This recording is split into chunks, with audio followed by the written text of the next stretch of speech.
7월 29일 오늘의 말씀은 예레미야 11장 1절에서 17절입니다.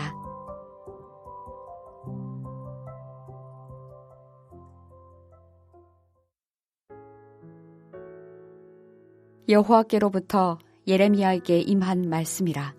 이르시되 너희는 이 언약의 말을 듣고 유다인과 예루살렘 주민에게 말하라.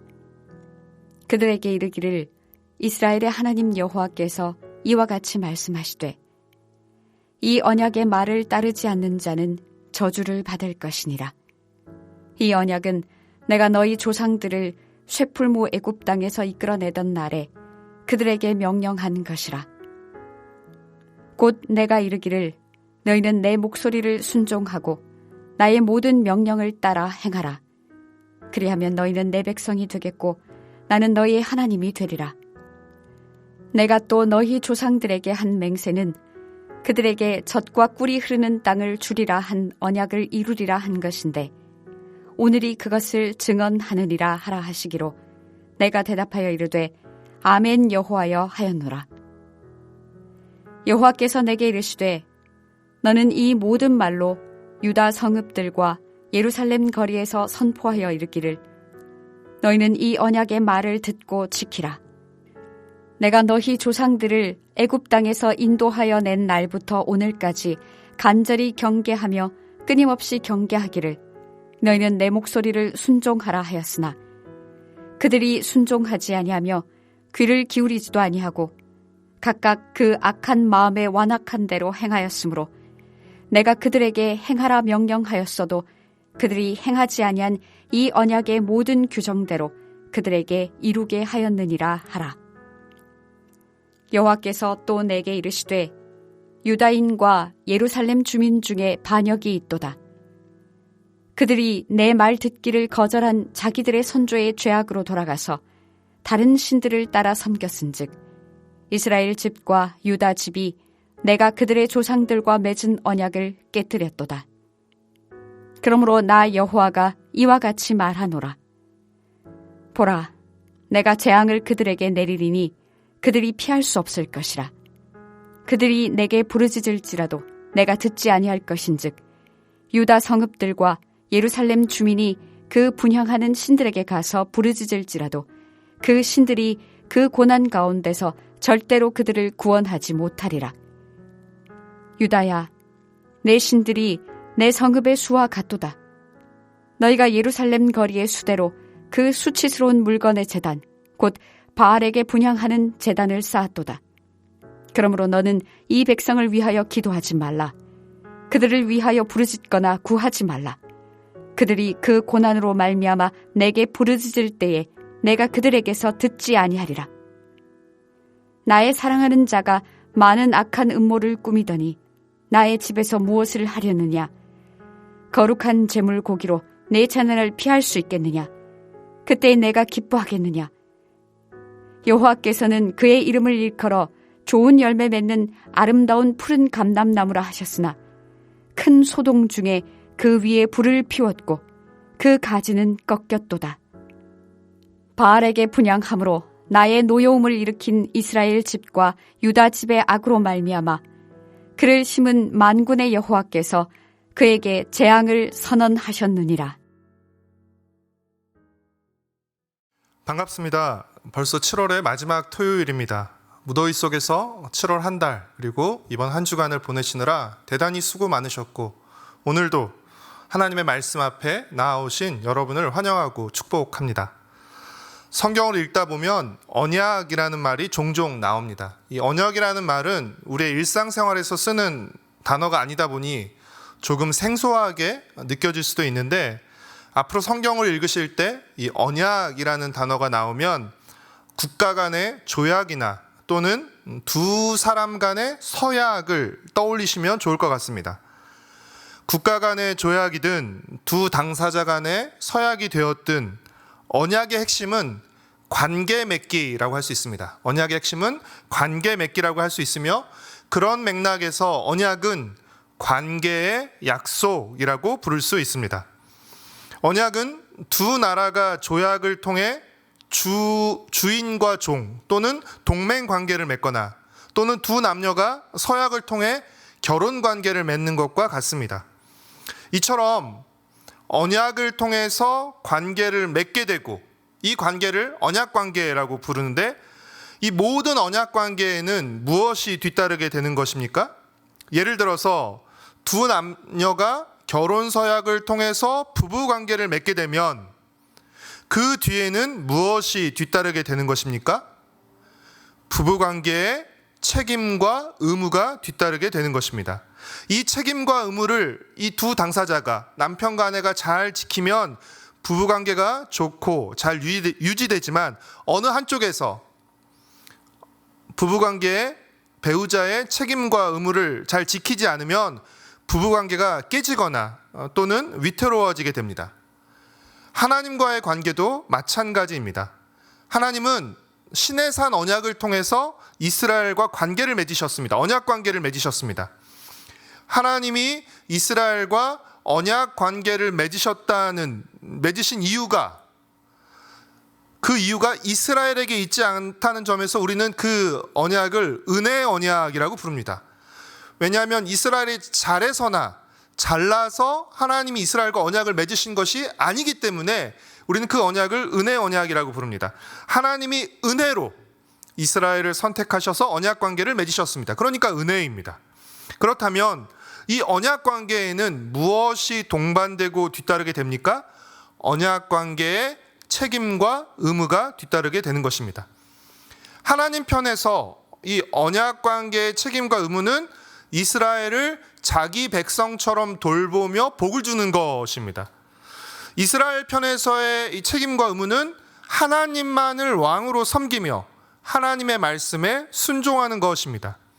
만약 이스라엘이 하나님만을 왕으로 섬기고 하나님의 말씀에 순종한다면, 다시 말해서 이스라엘이 언약 관계에 충실한다면 하나님은 자기 백성인 이스라엘을 돌보시고 복 주실 것입니다.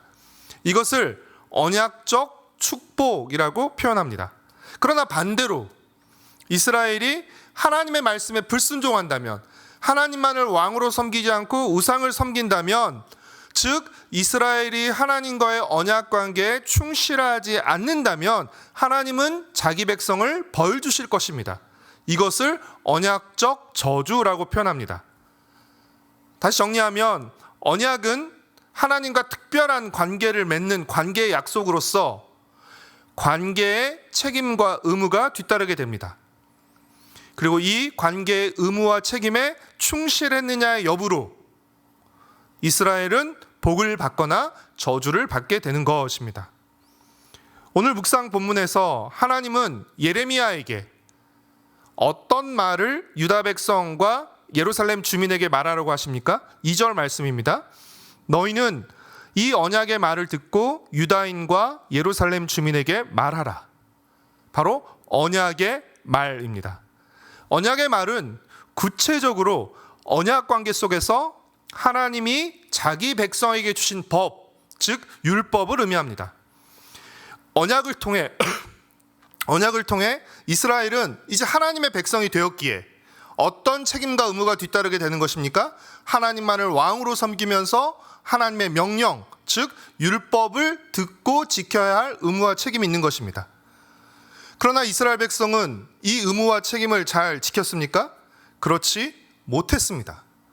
안타깝게도 이스라엘은 하나님과의 언약 관계에 충실하지 못했습니다. 예레미야 당시 유다 백성들이 언약 관계에 충실하지 못했다는 것을 보여주는 증거가 무엇입니까? 13절 말씀입니다. 유다야, 내 신들이 내 성읍의 수와 같도다. 너희가 예루살렘 거리의 수대로 그 수치스러운 물건의 제단, 곧 바알에게 분향하는 제단을 쌓았도다.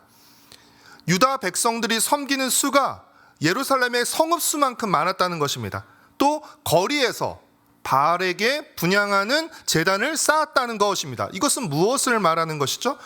우상숭배가 숨어서 우상숭배를 하는 것이 아니라 공공연하게 우상숭배를 저질렀다는 것을 의미하는 것입니다. 이는 오직 하나님만을 왕으로 섬기겠다는 언약관계를 깨트린 것으로서 이제 언약 관계를 깨뜨린 그들에게 뒤따르는 결과가 무엇입니까?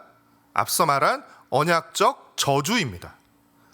이 언약적 저주는 사실 언약 관계에 포함되어 있는 것입니다. 이 언약 관계에 충실하지 못했을 때 뒤따르게 되는 언약 위반에 대한 내용이기 때문인 것으로서 신명기 28장에 이 언약적 축복과 언약적 저주의 내용이 기록되어 있는데, 신명기 28장에 기록된 언약적 저주 내용 안에 이미 어떤 내용이 있냐면, 이스라엘 백성이 이 언약에 불충실했을 경우, 이 언약을 깨트렸을 경우 전쟁으로 인해서 그 땅이 황폐해지고 또 백성들이 이방 나라의 포로로 끌려가는 것이 이미 언약적 저주의 내용으로 신명기에 기록되어 있습니다.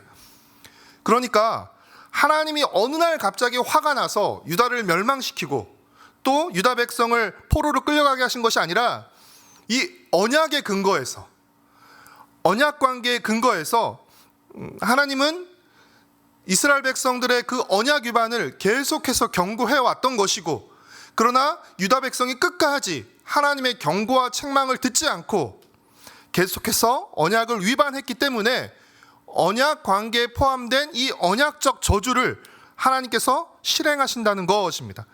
그런 맥락에서 예루살렘의 멸망과 포로 유배는 하나님의 힘이 약해서 바벨론으로부터 지켜주지 못했기 때문에 예루살렘이 망하고 포로를 끌려간 것이 아니라, 오히려 하나님이 바벨론이라는 나라를 사용해서 이 언약적 저주를 하나님께서 실행하신 것이라고 할 수 있습니다.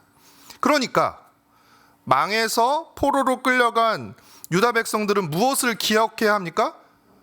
자기들이 왜 이방 나라의 포로로 끌려왔는지를 생각하면서 하나님과 맺은 언약을 기억하고, 우리가 언약에 불충실했기 때문에, 언약을 깨트렸기 때문에 여기 이렇게 끌려왔게 됐던 사실을 기억하고 어떻게 해야 되는 것입니까? 회개하고 다시 하나님께 돌아가서 하나님과의 언약, 비록 끌려와 있지만, 이방 땅에 포로로 끌려와 있지만 하나님과의 언약 관계에 충실한 삶을 살면서 하나님의 은혜를 구하는 것입니다. 그럴 때 신실하신 하나님이 포로로 끌려간 자기 백성을 이방 땅에서 다시 예루살렘으로, 약속의 땅으로 돌아오게 하실 것입니다. 사랑하는 성도 여러분, 우리는 예레미야 선지자가 말하는 이 언약의 말과는 상관이 없는 사람들입니까? 그렇지 않습니다. 우리는 예수님을 통해 훨씬 더 좋은 언약인 새 언약을 맺고 하나님의 백성이 된 사람들입니다. 구약 백성들은 언약을 통해 하나님의 백성이 되었다면, 우리는 그보다 훨씬 더 좋은 새 언약을 통해서 하나님의 자녀가 된 사람들입니다. 너무나 크고 놀라운 축복과 은혜입니다. 그러나 우리가 이 놀라운 축복과 은혜를 받은 것에 감사하는 것에서 그치지 않고, 이 언약 관계에 동반되는 책임과 의무가 뒤따른다는 사실을 잊지 말아야 합니다. 우리는 하나님과의 언약 관계에 충실해야 합니다. 만약 우리가 새 언약을 통해서 하나님의 자녀가 되었다는 사실만 기뻐하고 실제로는 하나님의 자녀답게 살지 못한다면, 우리는 예레미야서에 기록된 유다 백성과 겉으로는 하나님의 백성이 되었다고는 하지만 실제로는 하나님 백성의 삶을 살지 못함으로써 이 언약적 저주의 결과를 당하게 되는 유다 백성들과 다를 것이 하나도 없는 것입니다. 주일, 교회에서만 우리가 하나님의 자녀라고 큰 소리 쳐서는 안 되고, 일상의 삶 속에서도, 우리의 모든 일상의 삶 속에서도 하나님의 자녀로, 하나님의 자녀답게 살아가야 합니다. 그것이 하나님과의 언약 관계에 충실한 것이고 하나님이 우리에게 요구하시는 것입니다. 그러기 위해서 우리는 날마다 말씀을 통해 하나님을 만나고 알아가며 하나님과 더 친밀한 관계를 맺어가야 합니다. 하나님과 친밀한 관계를 통해 우리 삶 속에서 언약적 축복을 누릴 뿐 아니라 가장 큰 복이신 하나님과 더 깊고 더 진한 우정을 쌓아가시길 축복하고 소망합니다. 기도하겠습니다. 사랑하는 주님, 하나님과 언약 관계를 맺을 만한 그 어떠한 이유가 없었음에도 불구하고 하나님이 이스라엘을 은혜로 선택하시고 하나님의 백성으로 삼아 주셨습니다. 그리고 오늘 우리를 예수 그리스도를 통해서 더 좋은 언약인 새 언약을 통해서 우리를 하나님의 자녀로 삼아 주셨습니다. 주님, 이것이 크고 놀라운 은혜인 것을 고백하며 감사드립니다.